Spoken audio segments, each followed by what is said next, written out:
नमस्कार। स्वागत है आपका इंडिया गेट टीवी पर। मैं हूं अजय सितिया।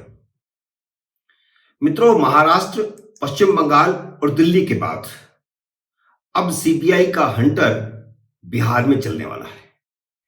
बिहार के उप मुख्यमंत्री तेजस्वी यादव ने सीबीआई को धमकी देकर खुद पंगा ले लिया है। तेजस्वी यादव यह भूल गए थे कि वह सीबीआई अदालत से जमानत पर रिहा है। हाल ही में सीबीआई ने रेलवे से जुड़े घोटालों के मामले में बिहार में कई जगह पर छापे मारे थे। इस दौरान राष्ट्रीय जनता दल से जुड़े कई नेताओं के ठिकानों पर भी सीबीआई ने तलाशी ली। इन छापों से नाराज उप मुख्यमंत्री तेजस्वी यादव ने खुले मंच से सीबीआई अफसरों को हड़काने वाली टिप्पणी की, एक तरह से धमकी दी।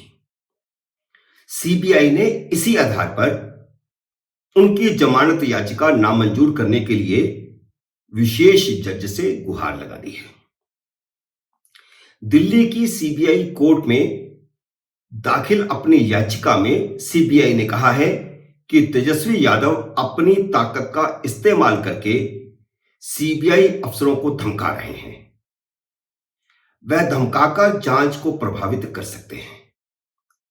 सीबीआई ठीक से जांच कर सके, इसके लिए जरूरी है कि उनकी जमानत रद्द करके उन्हें जेल भेजा जाए। वैसे भी तेजस्वी यादव ने जिस तरह सीबीआई अफसरों को धमकाया है, वह सत्ता का दुरुपयोग ही नहीं, जमानत की शर्तों का उल्लंघन भी है। अगर सीबीआई कोर्ट सीबीआई की इस याचिका को स्वीकार करते हुए तेजस्वी यादव की जमानत को रद्द कर देती है तो उन्हें जेल जाना पड़ सकता है। ऐसी हालत में बिहार सरकार में उप मुख्यमंत्री की कुर्सी भी संकट में पड़ सकती है। इसका असर बिहार में महागठबंधन की सरकार पर भी पड़ेगा।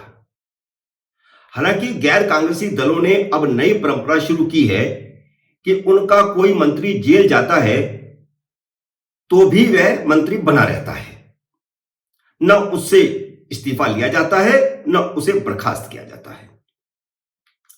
अगर कोई सरकारी कर्मचारी एक दिन के लिए भी जेल चला जाए तो उसे बर्खास्त कर दिया जाता है।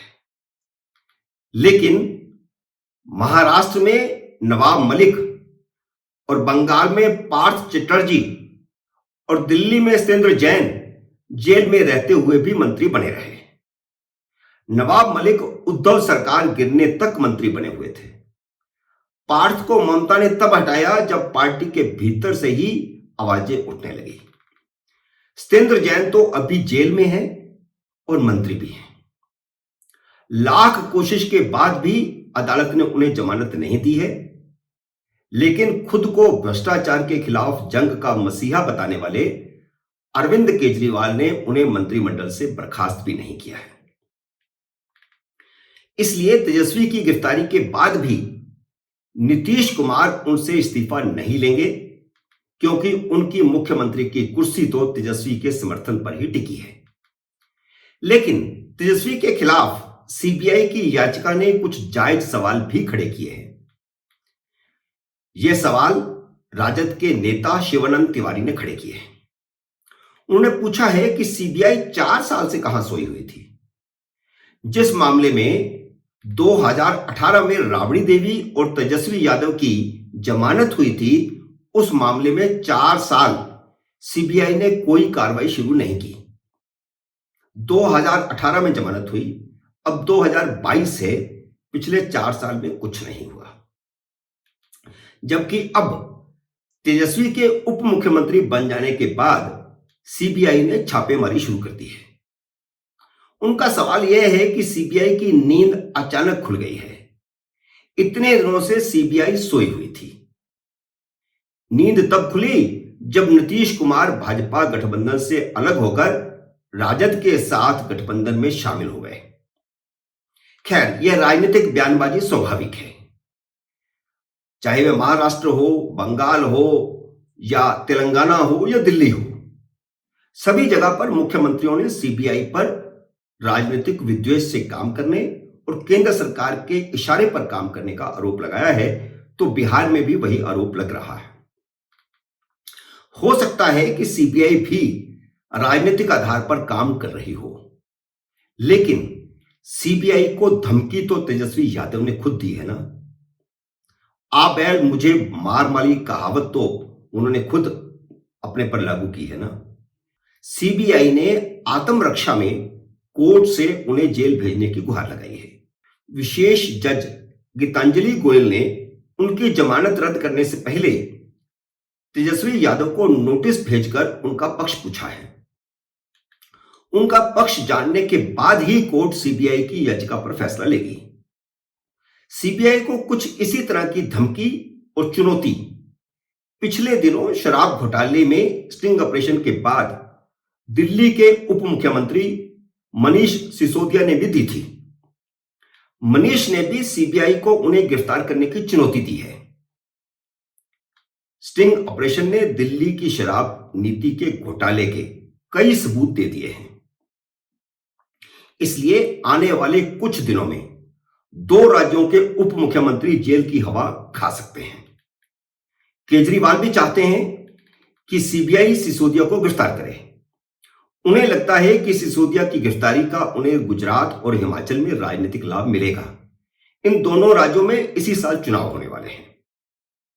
रविवार 18 सितंबर को उन्होंने दिल्ली में जनप्रतिनिधि सम्मेलन में भी यही बात कही। उन्होंने कहा कि आम आदमी पार्टी के नेता और कार्यकर्ता गिरफ्तारी के लिए तैयार रहें। वह खुद भी 15 दिन जेल में रहकर आए हैं, उससे कोई फर्क नहीं पड़ता, यह केजरीवाल ने कहा। आपके सामने प्रश्न होगा कि तेजस्वी और राबड़ी देवी किस मामले में जमानत पर हैं, तो वह भी आपको बता दूं। लालू यादव जब रेल मंत्री थे तो उन पर कई तरह के घोटालों के आरोप लगे थे। इन्हीं में से एक मामला रेलवे के 2 होटलों को निजी एजेंसी को सौंपने का था, जिसकी एवज में लालू यादव के परिवार ने करोड़ों रुपए की संपत्ति अर्जित की थी। इसी मामले में राबड़ी देवी और तेजस्वी यादव जमानत पर हैं। सीबीआई चार्जशीट भी दाखिल कर चुकी है। मित्रों, उम्मीद है मेरा यह विश्लेषण आपको पसंद आया होगा। इसे लाइक करिए, शेयर कीजिए, और अगर आपने मेरे YouTube चैनल को सब्सक्राइब नहीं किया तो सब्सक्राइब कीजिए और घंटी का बटन भी दबाइए, ताकि जैसे ही मेरा नया वीडियो आए आपको सूचना आए। मेरे नए वीडियो का करिए इंतजार। तब तक नमस्कार।